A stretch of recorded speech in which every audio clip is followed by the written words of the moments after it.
तर खालिद का शिवाजी या सिनेमावरून वाद निर्माण झालेला आहे। यावर इतिहास संशोधक मधुकर पाटील यांची प्रतिक्रिया समोर आलेली आहे। त्यांच्यासोबत आमचे प्रतिनिधी अमरसिंह पाटील यांनी संवाद साधलेला आहे, तो पाहूया। खालिद का शिवाजी हा चित्रपट येत्या 2 दिवसांमध्ये प्रदर्शित होत आहे आणि हा चित्रपट वादाच्या भोवऱ्यात सापडला आहे।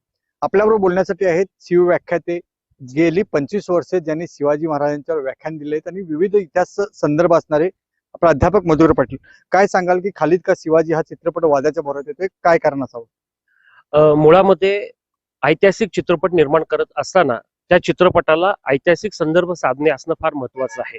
इतिहासामध्ये 2 प्रकारची साधनं असतात, एक प्रथम दर्जाची आणि दुसरी दुय्यम दर्जाची। खालिद का शिवाजी हे चित्रपटाचं नावच मुळात चुकलेलं आहे।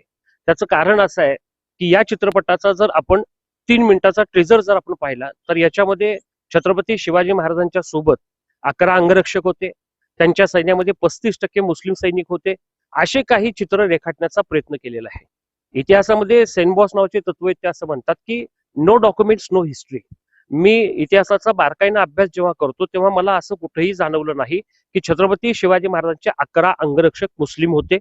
दुसरं, छत्रपती शिवाजी महाराजांच्या सैन्यामध्ये 35% मुस्लिम सैनिक नव्हते। याला कुठलाही ऐतिहासिक पुरावा आणि दाखला आपल्याला पाहायला मिळत नाही। जर हा वादाच्या भोवऱ्यात येत असेल तर आपली भूमिका काय असेल? त्या मुळामध्ये माझी महाराष्ट्रातल्या आणि या देशातल्या इतिहासावरती चित्रपट निर्माण करणाऱ्या निर्मात्यांना विनंती आहे की अभ्यास करून तुम्ही चित्रपट काढला पाहिजे। चित्रपट हा सामाजिक एकतेचा असावा, लोकांना जवळ आणणारा असावा, जात धर्म पंथ प्रांत भाषा अशी विषमतेची दरी निर्माण करणारा कुठलाही चित्रपट असू नये। अमरसिंह पाटील, जय महाराष्ट्र, कोल्हापूर।